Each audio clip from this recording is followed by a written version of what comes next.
Gold, trusted gold buyers. మీరు తాకట్టు పెట్టిన బంగారాన్ని విడిపించి ఈ రోజు ఉన్న మార్కెట్ ధరకు కొనబడను.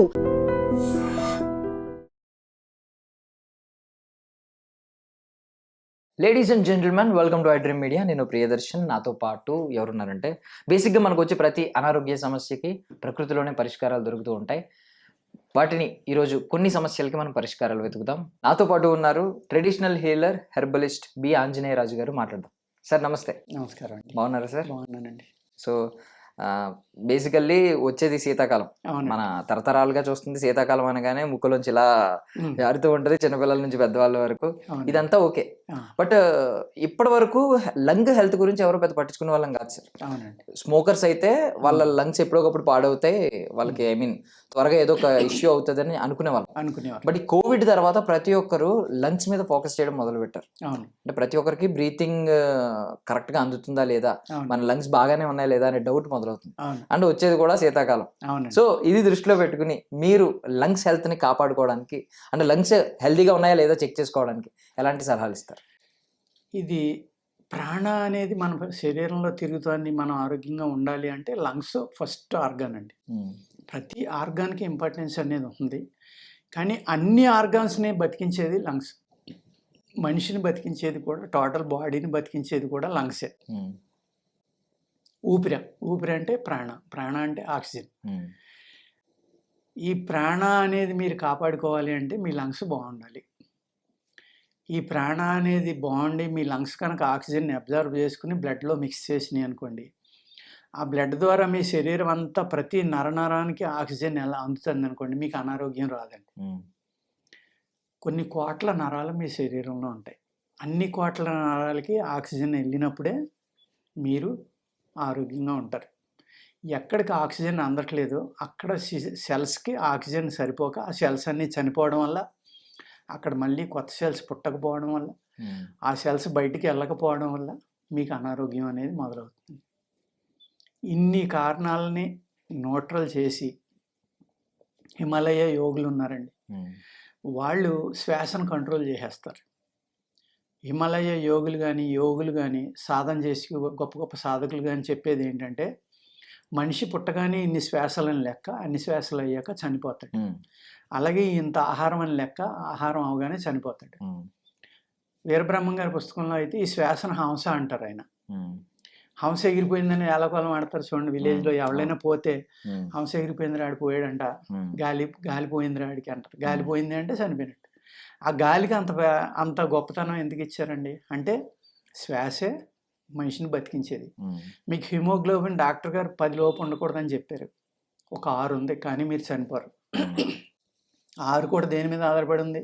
ఆక్సిజన్ మీద ఆధారపడి ఉంది. అలాగే మీ బ్రెయిన్కి ఆక్సిజన్ సరిపడి అందలేదు అనుకోండి, వెంటనే బ్రెయిన్ డెడ్ అయింది అనుకోండి, మీ బాడీలో బ్లడ్ ఉన్నా, హిమోగ్లోబిన్ ఉన్నా, ప్లేట్లెట్లు ఉన్నా, ఎన్ని ఉన్నా కానీ ఉపయోగం లేదు. ఎందుకంటే ఇది పోయింది, ఇంక మీ బాడీకి వాల్యూ లేదు. అంటే ఆక్సిజన్ తగ్గిపోవడం వల్ల ఇంత ప్రమాదం జరుగుతుంది అనమాట. ఈ ఆక్సిజన్ బాగా అందాలి శరీరానికంటే లంగ్స్ బాగా పనిచేయాలండి. కరోనా వచ్చాక ఏమైందండి, కరోనా లంగ్స్కే వస్తుంది కాబట్టి లంగ్స్ జబ్బు అనేది రావడం వల్లే కరోనా చనిపోవడం జరుగుతుంది. కాబట్టి ఈ కరోనా అనేది రూపాంతరం చెంది అనేక రూపాలుగా ఇప్పటికీ ఉందండి నా లెక్క అయితే. ఇప్పుడు లాస్ట్ ఇయర్ ఫీవర్కి వచ్చింది, ఒక రకమైన ఫీవర్ చాలామందికి వచ్చింది. ఆ ఫీవర్ వచ్చాక 6 నెలల దాకా ఫ్రీగా నడవలేకపోయారు. కీళ్ళ నొప్పులు, కాళ్ళ నొప్పులు వచ్చేసి, స్వెల్లింగ్ వచ్చేసి, ఒళ్ళంతా దద్దుర్లు వచ్చేసి, ఎప్పుడూ ఎరగని ఫీవర్ వచ్చింది.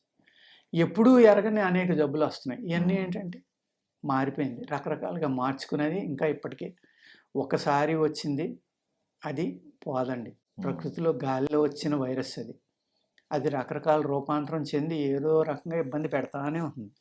కాకపోతే ఏంటంటే ఉండే కొలిది మన బాడీలో కూడా దాన్ని ఎదుర్కొనే ఇమ్యూనిటీ అనేది పెరగటం వల్ల దాని ప్రభావం అంతగా ఉండకపోవచ్చు, చావు అనేది జరగకపోవచ్చు, కానీ ఏదో రూపంలో మనల్ని ఇబ్బంది పెడతాను.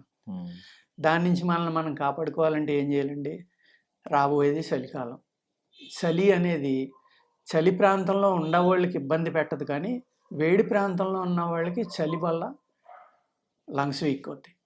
లంగ్స్కి అనేక వ్యాధులు రావడానికి కారణం ఈ కూల్ డ్రింక్స్, అంటే చల్లని ఆహారం మనం తీసుకోవడం, ఫ్రిడ్జ్లు అనేది రావడం, మనం అన్నీ కూడా పట్టుకొచ్చి ఆ ఫ్రిడ్జ్లో దోసేయడం, మిగిలిందల్లా పాడేయాలి. లేకపోతే పల్లెటూరులో ఎలా ఉండేది, ఎవరో ఒకరు ఉండేవారు, ఆహారం మిగిలిపోతే వాళ్ళకి పెడితే వాళ్ళు ప్రేమగా తినేవారు, వీళ్ళు ప్రేమగా పెట్టేవారు, సరిపోతే మళ్ళీ వండి కూడా పెట్టేవారు. ఆ సిస్టమ్ పోయింది. మనం ఏం చేస్తున్నాం, దోసకు తినడం అలవాటు అయిపోయింది. దొరికిందల్లా ఫ్రిడ్జ్లో కూరేసి ఇవాళ వండింది 10 రోజుల తర్వాత కూడా తింటున్నాం. ఒకసారి వండిన అన్నాన్ని, అంటే రైస్కి సంబంధించింది ఏదైనా సరే, మళ్ళీ రెండోసారి వేడి చేయడం అనేది విషంతో సమానం. అదే తింటున్నాం మనం.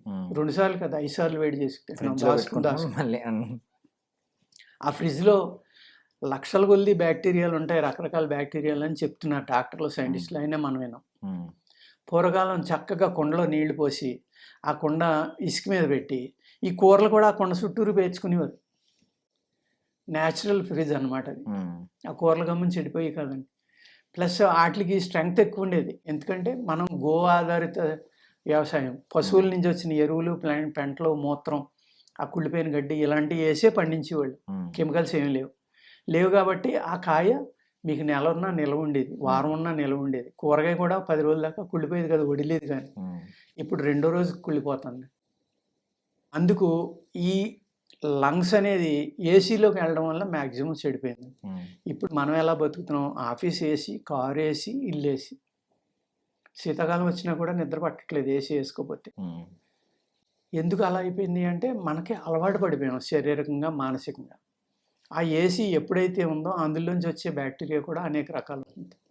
కూలర్స్ నుంచి ఇవన్నీ వెళ్ళేది ఎక్కడికండి, లంగ్స్ దగ్గరికి. ఎప్పుడైతే లంగ్స్ వీక్ అయినాయో మీకు అనేక రకాల వ్యాధులు రావడానికి అవకాశం. హిమాలయ యోగులు మనం ఒక రోజుకి 21,600 సార్లు శ్వాస తీసుకుని వదులుతాం. 4 సెకండ్ల కోటి. వాళ్ళు ఏం చేస్తారు, దాన్ని 4 సెకండ్ని 44 సెకండ్లకి, 88కి, అలాగే 21,600, 21,000 ఆపేసి ఓన్లీ 600 తీసుకునే వాళ్ళు కూడా ఉన్నారు. అప్పుడు ఈ శ్వాస దాచుకోవడం వల్ల లైఫ్ స్పాన్ పెరిగిపోతుందని చెప్తారు వాళ్ళు.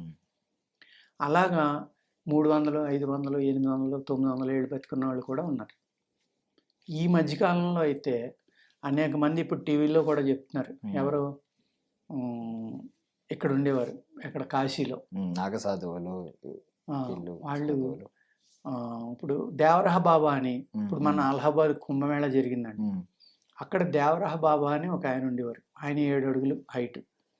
ఆయన ఒక 10 అడుగులు 8 అడుగుల హైట్లో ఒక అరప మీద ఉండేవారు. ఆయన ఆహారం ఎప్పుడు తీసుకున్నట్టుగా ఎవరో చూడాల. ఆయన 350 సంవత్సరాలని చెప్తారు. ఆయనకి కాలం చేశారు అనుకోండి, లేరు ఇప్పుడు. ఇందిరాగాంధీ కాడి నుంచి ప్రెసిడెంట్లు, ప్రైమ్ మినిస్టర్లు అందరూ వచ్చి ఆయన దీవెన కోసం వస్తే అరప మీద కాలెట్టి ఇలా నెత్తిమే పెట్టేవారు ఆయన. అదే దీవెన. ఇందిరాగాంధీకి ఇలా అరిచే పెట్టారు. ఆ అరిచేనే ఇందిరా కాంగ్రెస్ గుర్తు కింద పెట్టుకుని ఆవిడ అన్నేళ్ళు పాలించింది. ఇలాగా అనేక మంది యోగులు, సాధువులు 100 సంవత్సరాలు బతికారు అనేది చెప్తారు. వాళ్ళందరూ ఏంటంటే ఈ శ్వాసను కంట్రోల్ చేయటం వల్ల, ఈ శ్వాసను తక్కువ తీసుకోవడం వల్ల, ఈ శ్వాస తీసుకోవడానికి ఎంత ఇంపార్టెంటో, తీసుకోవడం అనేది ఆరోగ్యంగా ఉండటానికి, దాన్ని కంట్రోల్ చేయటం. ఇక్కడ మీరు రివర్స్గా మాట్లాడుతున్నారు, శ్వాస బాగోపోతేనేమో జబ్బులు వస్తాయి, చచ్చిపోతారు అంటున్నారు. శ్వాసను కంట్రోల్ చేస్తే మనిషి ఎలా బతుకుతాడని అతకొచ్చు. వాళ్ళు ఏం చేస్తారంటేనండి, శరీర శుద్ధి చేసుకుని ఆహారం నియమంగా తీసుకుని, ఆహారం తీసుకోవడం అనేది మ్యాక్సిమం తగ్గించేస్తారు. ఎప్పుడైతే మీ మిషన్ పనిచేస్తుందో, మిషన్కి పెట్రోల్ కావాలి, ఆ మిషన్ ఏంటి, మీకు హార్ట్. అప్పుడు దానికి ఆక్సిజన్ కావాలి, ఆహారం కావాలి, రక్తాన్ని పంపు చేయడానికి రక్తం మళ్ళీ పెరుగుతూ ఉండాలి. అదే వీళ్ళు ఏం చేస్తారంటే యోగ సాధన ద్వారా, శ్వాస ద్వారా హార్ట్ బీట్ అనేది కంట్రోల్ చేసేస్తారు. కంట్రోల్ చేసేటప్పటికి ఏమవుతుంది, మీకు పెట్రోల్ వాడవలసిన పని లేదు కదా, ఆహారం తగ్గిపోతుంది, అప్పుడు శ్వాస కూడా తగ్గిపోతుంది. ఆ విధంగా శ్వాసను రిజర్వ్గా వాడుకోవటం వల్ల లైఫ్ స్పాన్ పెంచుకుని 100 సంవత్సరాలు బతుకుతారనమాట. ఈ శ్వాసలో అన్ని మెరకేసి చేయొచ్చండి. ఆ యోగులు అంటారు, ఇప్పుడు లాహిర్ బాబా, ఈ లాహిర్ బాబాయ్ అంటారు ఏమని, ఈయన మనడు స్వయంగా డాక్టర్. ఈయన రోజు గంగలో స్నానం చేసి వచ్చి అరుగు మీద కూర్చుని వచ్చిన వాళ్ళకి సత్సంగం చెప్తూ ఉంటే, ఆ డాక్టర్ రోజు ఈయన్ని ఏలకోలంగా చూస్తా, వీళ్ళందరూ చేదస్తాం, వీళ్ళందరూ ముసలోళ్ళు, పిచ్చోళ్ళు అన్నట్టుగా నవ్వుతూ వెళ్తూ ఉంటాడు. ఒకరోజున ఆయన ఇటు రమ్మంటే దగ్గరికి వస్తాడు. బాబు నేను బతుకున్నానో లేదో చూడు అంటారు. ఆయన పల్స్ పట్టుకుంటాడు, 20 నిమిషాలైనా దొరకదు. స్టెథోస్కోప్ తోటి చూస్తాడు, 20 నిమిషాలైనా గుండె దొరకదు. మరి మీ సైన్స్ ప్రకారం 20 నిమిషాలు శ్వాస తీసుకోకుండా హార్ట్ పని చేయకపోతే చచ్చిపోయినట్టు కదా. నాకు మరి డెత్ సర్టిఫికేట్ ఇస్తావా అని అడుగుతారు ఆయన. మరి మీరు మాట్లాడుతున్నారు కదా అంటాడు ఆయన. మరి నీ వైద్యశాస్త్ర ప్రకారం చచ్చిపోయినట్టే కదా నేనంటే అప్పుడు అర్థమవుతుంది, ఓహో ఇంత అద్భుతమైన యోగి ఈయన, హార్ట్ బీటు అన్నీ ఆపేసాక కూడా వీళ్ళు మాట్లాడుతూ ఉంటారా, ఇది ఎలాగా అనేది తెలుసుకుని ఆయన కూడా ఈయన దగ్గర సాధనా మార్గం తెలుసుకుని సాధన చేస్తాడు. అంటే లంగ్స్ ద్వారా మనిషి కావాలంటే 100 సంవత్సరాలు బతకొచ్చు. ఆ లంగ్స్ని చేసుకుని ఆ లంగ్స్ని కంట్రోల్ చేసి శ్వాసను కంట్రోల్ చేస్తే కనుక, మీరు యోగులు ఋషుల దగ్గరికి వెళ్ళి బీపీ చూశారనుకోండి ఒక 10, 20, 30 ఇలా. మరి మోడర్న్ వైద్యశాస్త్ర ప్రకారం చనిపోవాలి కదా వాళ్ళు, చాలా ఆరోగ్యంగా ఉంటారు. బిఫోర్ లాస్ట్ ఇయర్ ఒక 3-4 years బ్యాక్ ఒక ఆయన ఇలాగే నాకు ఆహారం ఒక్కలేదు ఎన్నేళ్ళైనా బతుకుంటాను నేనని ఒక ఆయన చెప్తే, మన డిఫెన్స్ వాళ్ళే, ఆయన పేరు మర్చిపోయాను నేను, డిఫెన్స్ వాళ్ళు ఒక రూమ్లో తలుపులేసి ఆయన్ని పెట్టి ఆహారం నీరు ఇవ్వకుండా ఆయన ఓన్లీ సాధన చేసుకునేవాడు హ్యాపీగా. 2 నెలలు 3 నెలలు చూసినా ఆయన నీళ్లు తాగలేదు, ఆహారం తినలేదు. ఆయన అన్ని టెస్టులు బాగున్నాయి, ఆరోగ్యంగా ఉన్నాడు. ఆయన నా వయసు 3 ఏళ్ళు అని చెప్పాడు. ఇలా మోడర్న్ సైన్స్కి అందనివి అనేక రహస్యాలు ఉన్నాయండి. ఇవన్నీ కూడా హిమాలయ యోగులు అందరూ చెప్పేది ఏంటంటే ఊపిరితి మీదే ఆధారపడి ఉంది. అందుకనే అందరూ ఎవరు చెప్పినా ప్రాణాయామం ప్రాణాయామం ప్రాణాయామం, శ్వాస మీద ధ్యాస పత్రిజీ చెప్పేవారు.